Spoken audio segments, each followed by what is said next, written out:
Olá, amigos do canal, bem-vindos a mais um vídeo do Dicionário do Investidor. Pessoal, relatório gerencial de agosto do Devan Recebíveis Imobiliários, apelidado ou tickerizado, o ticker DEVA11. Pessoal, realmente já tem um tempo que saiu, apenas no Day News eu fiz um comentário que eu já tinha lido o relatório e tinha gostado muito das explicações que eles dão. Inclusive, vamos passar por essas explicações aí para vocês darem uma olhadinha. Então, antes de entrar aqui já nesse relatório gerencial deles, eu quero mostrar os dados atuais. Atualmente, ele está no preço R$ 94,75. Na verdade, esse é o preço de ontem. Hoje eu não sei exatamente quanto está. O provento foi de R$ 1, que dá um dividend yield aproximado de 1,02%. O PVP dele 0,95%. Notem que o valor patrimonial dele, mesmo com as marcações a mercados, com a curva de juros aberta, ou seja, muito alta, o PVP dele ainda está alto, ao contrário de outros fundos indexados ao IPCA. Se você olhar, a mínima das últimas 52 semanas foi R$ 92,16 e ele está bem perto dessa mínima e muito longe da máxima do último ano. E, esqueci de falar uma coisa para vocês. Isso aqui não é uma indicação de investimentos de maneira alguma, tá? Estou trazendo dados públicos e tentando procurar justificativa no relatório para eventuais fundamentos. Por exemplo, aqui ele vinha com um pagamento de 1,25, 1,18, 1,31, 1,40, 1,60, 1,41, 1,25 e R$ 1. Nitidamente nós vimos a queda da inflação. Será que vai influenciar mais ainda a deflação? Vai influenciar mais ainda nele? E o valor patrimonial nele, que já foi aqui de R$ 95,80, atualmente está R$ 99,46. Por que que é?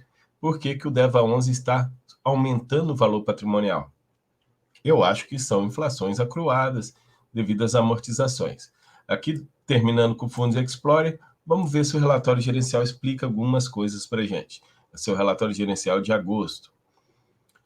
Referente ao mês de agosto, o fundo distribuiu um total de 13,9 milhões em rendimentos aos detentores do DEVA11. Foi distribuído R$ 1, cota com isenção de imposto de renda, e também foi pago aqui R$ 1 para o DEVA13, que teve a emissão, e 0,42 para o DEVA14. Ambos isentos de imposto de renda. Como esperado, o rendimento do mês foram impactados pela variação negativa do IPCA. Destacamos o pontual, pois não acreditamos que será o comportamento do índice no longo prazo. As expectativas é que o período deflacionário se estenda por mais um mês, além da variação de menos 0,68, que foi em julho, o 0,36 em agosto, então vai ter mais um mês aqui, provavelmente em setembro. É possível observar o gráfico abaixo que, historicamente, o Brasil não é um país de inflação controlada. Olha só que legal, eles trouxeram o histórico da inflação. E ainda que o IPCA apresentado variação negativa em meses pontuais, a inflação fechou acima do centro da meta definida pelo CMN em 12 dos últimos 14 meses. Então, a inflação, que a meta é 4,5 e agora vem reduzindo a meta está em 13,25, sempre foi acima da meta. E inflação alta de 10% também, gente, a gente só teve 2 meses nos últimos 14 anos. A média mesmo nossa é a inflação em torno de 6%. Se aqui foi 10, o que a gente vai esperar agora? Inflações mais baixas lá para frente, mas nada negativo. Sempre vai ser inflações mais altas. O investimento indexado IPCA tem o objetivo de proteger o investidor das altas dos preços, mantendo o poder de compra, repassar a inflação mensalmente. Os rendimentos distribuídos podem pontualmente serem maiores ou menores de acordo com o acompanhamento mensal dos índices. Diferentemente do último ano, que o IPCA superou 10%, vivenciamos atualmente um movimento de desaceleração do índice, que pode afugentar investidores que observam somente o resultado no curto prazo. E isso pode gerar duas possíveis consequências. De um lado, investidores podem deixar o dinheiro na mesa sem uma análise adequada dos ciclos macroeconômicos, e do outro lado, abre-se uma oportunidade de investimentos para adquirir cotas por uns preços descontados. Pessoal, foi uma aula que eles trouxeram no relatório gerencial. Foi uma aula, não falou nada de DEVA11, apenas de um fundo indexado ao IPCA, que o objetivo é ganhar do IPCA, proteger da inflação, e você, quem está vendendo está entregando dinheiro de graça e outros estão vendo oportunidade.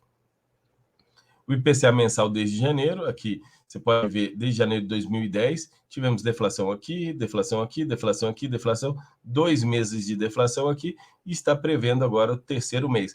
Mas vocês podem notar que quando teve deflação aqui, próximo aqui não teve nada muito alto. Quando teve deflação aqui, também teve uma muito alto. E esses 2 meses de deflação teve uma muito alto, que foi 1%.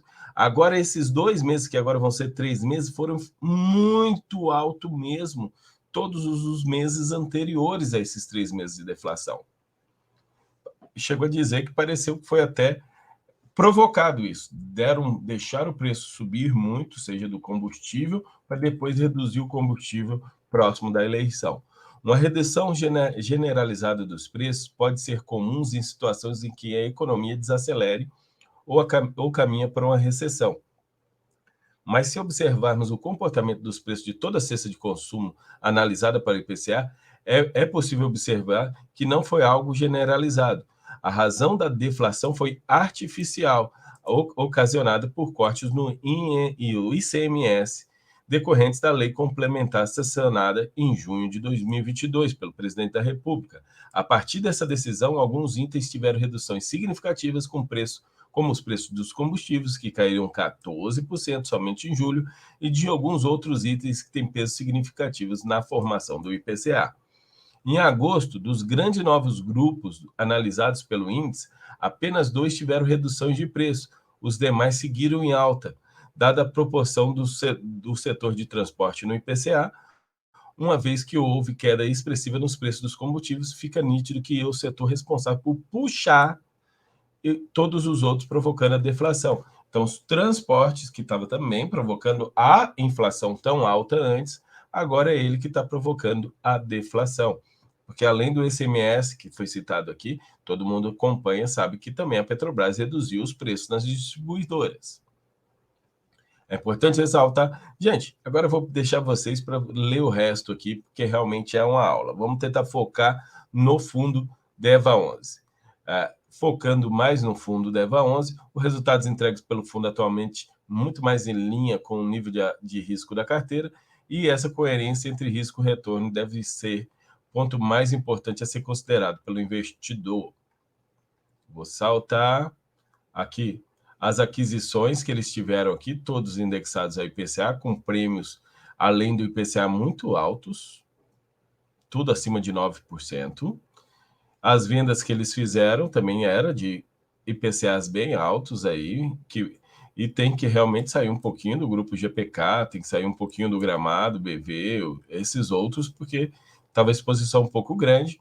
E aqui está o rendimento. Se você olhar o rendimento das receitas totais, o que veio de juros, perdão, aqui agosto, que veio de juros em agosto, foi até maior do que veio em julho, mas a correção monetária foi menor. E o rendimento do caixa também foi maior, que ele está com mais financeiro em caixa. Rendimento difícil, está mantendo a média normal aí que tem. Então, os juros foi maior, mas a correção monetária, se vocês olharem aqui, lá em junho a correção monetária foi 9 milhões, em maio foi 17 milhões, em abril foi 12 milhões, e agora a correção monetária é apenas 5 milhões. O que é isso? Nítido o IPCA, que o IPCA é a correção. Para esse mês, em termos de distribuição, eles distribuíram um pouco mais do que o resultado. E por isso que teve que usar um pedaço do resultado retido. Mas se você olhar bem, eles retiveram 3 milhões aqui, retiveram 2 milhões aqui, retiveram bastante financeiro nas distribuições anteriores, já pensando agora nesse rendimento que pode vir. A carteira do fundo está com 91,6% em CRIs, 7% em FIIs, muita coisa, eu queria menos de 5%, Caixa 1,4%. Cota sênios 45% e série única 38%. Por que eu falo que o HCTR está mais arriscado com ele? Porque ele só tem 16% subordinada. O HCTR está com 30 e poucos por cento. Então, o DEVA 11 hoje, olhando apenas as séries a subordinação, ele está menos arriscado que o HCTR11. Os segmentos, de modo geral, a carteira atualmente está em inflação mais 10,35%, sendo que a IGPM mais 10,62%, IPCA mais 10,35%, INPC mais 10%, e sendo que a maior parte da carteira, 87%, é IPCA e 99% é protegido contra a deflação. Isso passa também uma boa segurança nesse período, vai dar bons resultados. A distribuição por quase todos os estados, temos aqui 1,5% no meu Tocantins, que é, se eu não me engano, é o Araguaína Parques, e todas as carteiras estão adimplentes. Todos estão adimplentes. Então, com isso, o fundo fica bem, está rodando bonitinho, bem tranquilo. Os fundos que ele investe, o LSPA11, o Devan Fundos e Fundos, aqueles estão com prejuízo bom, né? É 3,6%, o XBXO, que não, eles têm 2% da carteira e o filoteamento 0,7%. Esses são. Eles poderiam diminuir isso aqui para que a soma desse só uns 5%, me deixaria mais feliz e mais tranquilo. Pessoal, esse é o relatório do Devan Recebíveis Imobiliários, o DEVA11, muito bom, por sinal, uma tremenda de uma aula sobre inflação. Quem lê pode talvez ficar mais tranquilo em relação aos seus investimentos que te protegem da inflação e, lógico, que é um fundo high yield, é mais arriscado, isso aqui não é uma indicação de investimentos, mas realmente ler o relatório passa uma tranquilidade para o seu investidor. Muito obrigado a todos pela audiência, deixa seu like e até a próxima, pessoal!